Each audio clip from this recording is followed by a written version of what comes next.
Captain Eli Mercer had worked on the edge of known space for so long that he no longer counted the years. The outer rim was quiet, dusty and full of machines that broke down more often than they worked. He liked it that way. Out here, life was simple. Fix what breaks, help who needs it, and keep breathing. The small outpost called Ravel Station floated near a blue-gray gas giant, half forgotten by the main trade lanes. Eli was one of the few humans who still called it home. He ran maintenance crews, patched the hull, and repaired anything from broken oxygen valves to worn-out ship engines. One dull afternoon, a small shuttle approached the station, its hull scratched, its engines coughing smoke. The control room officer called Eli over the intercom. Unregistered ship docking at Bay 3, no ID tag. Looks rough. Eli grabbed his toolkit and walked down the echoing corridor. When the bay doors opened, a cold mist swept in. The shuttle door hissed and a woman stepped out. She was tall, her clothes worn but clean, and her eyes sharp like someone used to danger. What caught everyone's attention wasn't her face, but the faint silver pattern running along her right arm. An organic-looking network of thin lines that pulsed faintly with blue light. People whispered. No one on Ravel Station had seen anything like it in years. The woman looked around as if expecting a fight. "Who's in charge here?" she asked. Eli stepped forward, calm and steady. "That would be me, ma'am. Captain Eli Mercer. You've got a damaged ship and no ID. You lost?" She stared at him for a long moment. Then she said quietly, "If you touch me again, I'll be the last person you ever touch." The crew fell silent. Eli tilted his head, more curious than afraid. "That so?" He smiled, a small dry smile, and reached out. Not fast, not threatening, just a calm human gesture. His hand brushed her forearm for a second. A pulse of blue light flashed from the silver lines, racing up her arm like lightning. Eli felt a shock, not pain, but a strange warmth, a rush of images that weren't his. He saw a green planet with twin suns, cities made of living stone, and a whispering sound like 1,000 voices speaking at once. Then it was gone. The woman pulled her arm back, breathing hard. Everyone around them took a step away. Eli just blinked and shook his head slightly. "Interesting," he said softly. "Guess I'm still alive." The woman's eyes softened for a second, then hardened again. "You shouldn't have done that," Eli shrugged. "Maybe, but I'm not good at doing what I'm told." She gave a tired sigh. "Name's Mara. I'm looking for fuel and silence." "I'll pay," he nodded. "Fuel we can spare. Silence costs extra." That earned a faint smile from her, though it vanished quickly. Later that evening, Eli watched her from across the dining hall. She sat alone, her food untouched, her left hand holding her right wrist as if to hide the glowing pattern.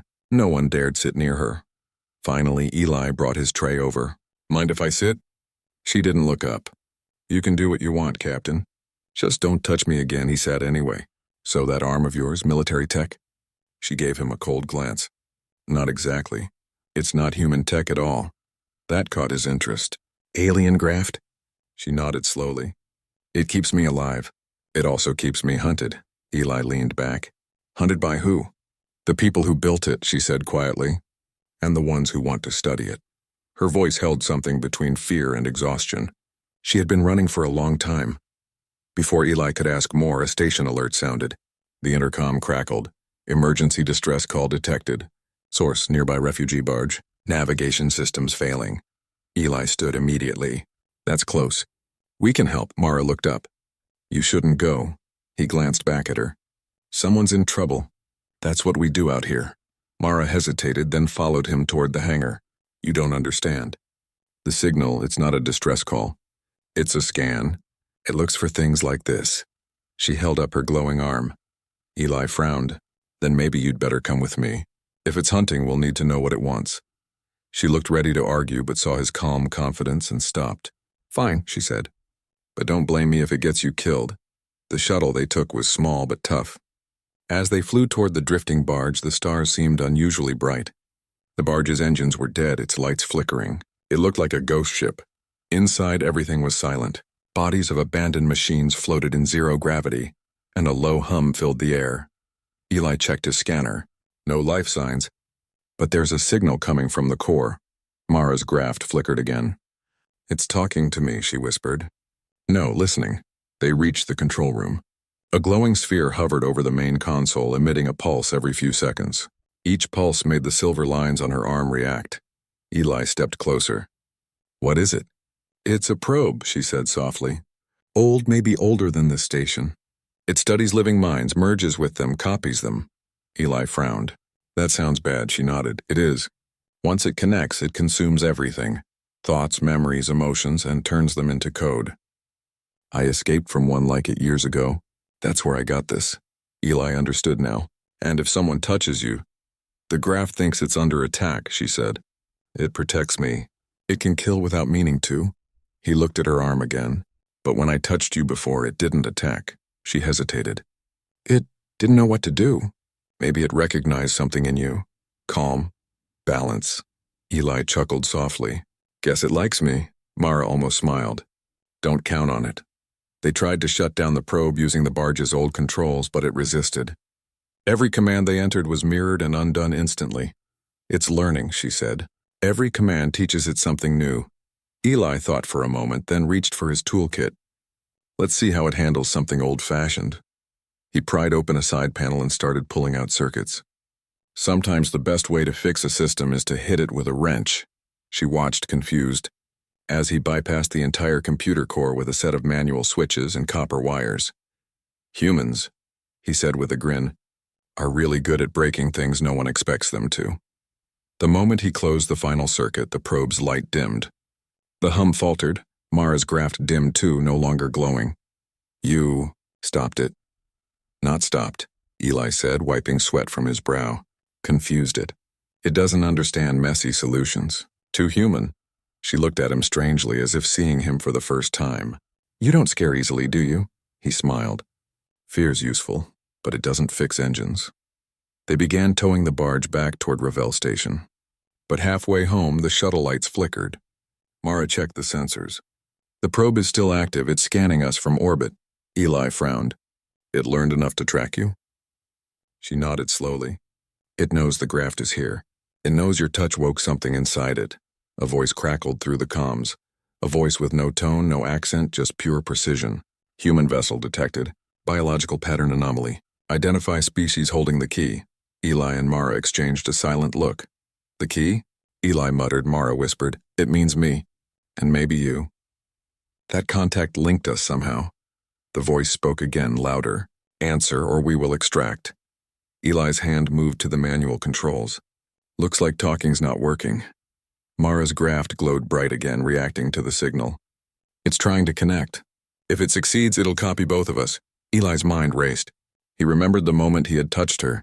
The warmth, the strange memory of music, the feeling of peace and chaos. Maybe that was the key. He turned to her. "Then we don't run. We confuse it again. Same trick as before, be unpredictable." She hesitated. "You can't fight a machine with feelings." "Maybe you can't," he said with a half smile. "But humans are experts at it." The probe's light filled the cabin now, shimmering like a second sun. The voice repeated, "Which species holds the key?" Eli gripped the controls tighter. "Tell it," he said quietly, "that it's the one thing it'll never understand." "And what's that?" she asked. He smiled. "Human touch." The light flared brighter, bathing them both in silver and blue. And then the shuttle vanished from the station's sensors. The shuttle drifted in darkness. For a moment, Eli thought they had died. There was no sound, no motion, no stars, just a pale blue glow filling the cabin. Mara opened her eyes slowly. The graft on her arm pulsed like a heartbeat. "We're not dead," she said quietly. "It brought us somewhere else." Eli looked out the window. There was no space, no gas giant, no stars, only a bright mist that seemed alive. "Where is here?" he asked. She shook her head. "Inside the probe's field, maybe. A digital pocket. It's trying to study us," the voice returned, cold and clear. "Human subjects detected. Begin analysis."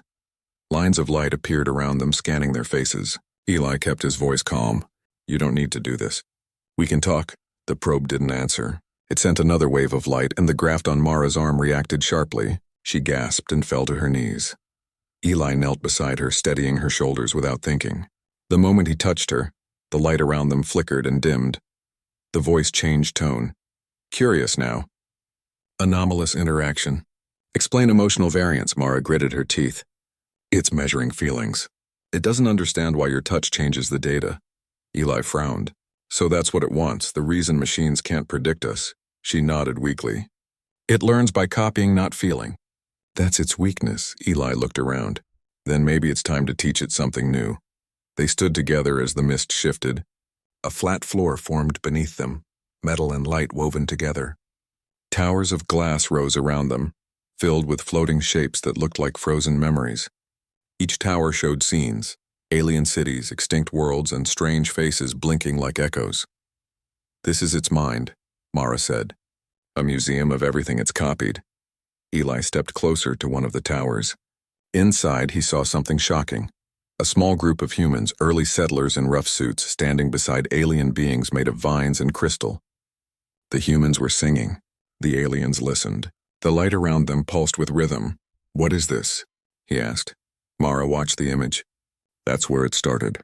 Long ago, a human colony landed on a living world. They merged with it, shared thoughts and feelings. The biome and the humans became one for survival.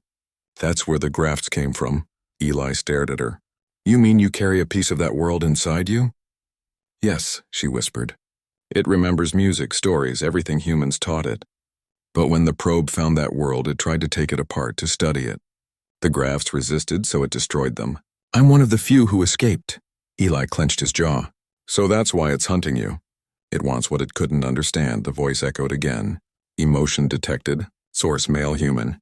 Relevance uncertain. Eli looked up at the air. You want to understand emotion? You can't scan it. You have to live it. The mist rippled as if confused. Clarify, live it. Eli smiled faintly. Exactly. You can't. Suddenly, the floor beneath them vibrated. Dozens of glowing figures appeared. Holographic shapes that looked half human, half machine. Their movements were mechanical, their eyes blank. They're copies, Mara said softly. Echoes of people it studied before. It's using them to test us.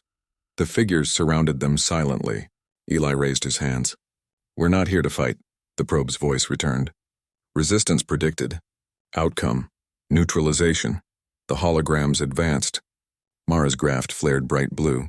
I can hold them back, she said, but it'll drain me. Eli shook his head. No, let me think. He looked around, searching for something, anything the machine couldn't predict. Then he smiled. If it's copying what we do, let's do something it can't model. He reached out, grabbed a metal pipe floating nearby and began tapping it against the floor. Irregular beats. Uneven rhythm, random pauses. Mara stared. What are you doing? Music, he said simply. It's not logical. It's human. The sound echoed strangely in the mist. The holograms hesitated, their movements slowing. The probe's voice glitched. Pattern unrecognized. Cannot replicate. Mara watched in awe. It can't predict something that has no pattern. Exactly, Eli said, tapping faster now. Come on, help me confuse it. She smiled faintly for the first time. Her graft glowed in time with the uneven beats, adding flickers of light like fireflies. The rhythm grew wilder, chaotic, alive. The holograms froze completely, their forms dissolving into mist. The towers around them flickered and dimmed. Eli laughed. Guess your machine can't dance. The voice returned, distorted. Unstable input. System error, Mara gasped. It's collapsing its own field. They ran as the ground cracked beneath them. Light and shadow twisted together. The voice grew louder. Explain purpose of unpredictability. Explain emotion, Eli shouted over the noise, because emotion isn't a tool. It's what makes life worth living. The mist brightened again, almost blinding. Then a smaller, softer voice spoke, different from before.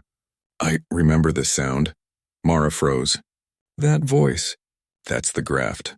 The blue lines on her arms spread across her body, glowing gently. It's awake. The graft's voice continued, echoing in both their minds. Long ago, humans sang to the soil and the wind.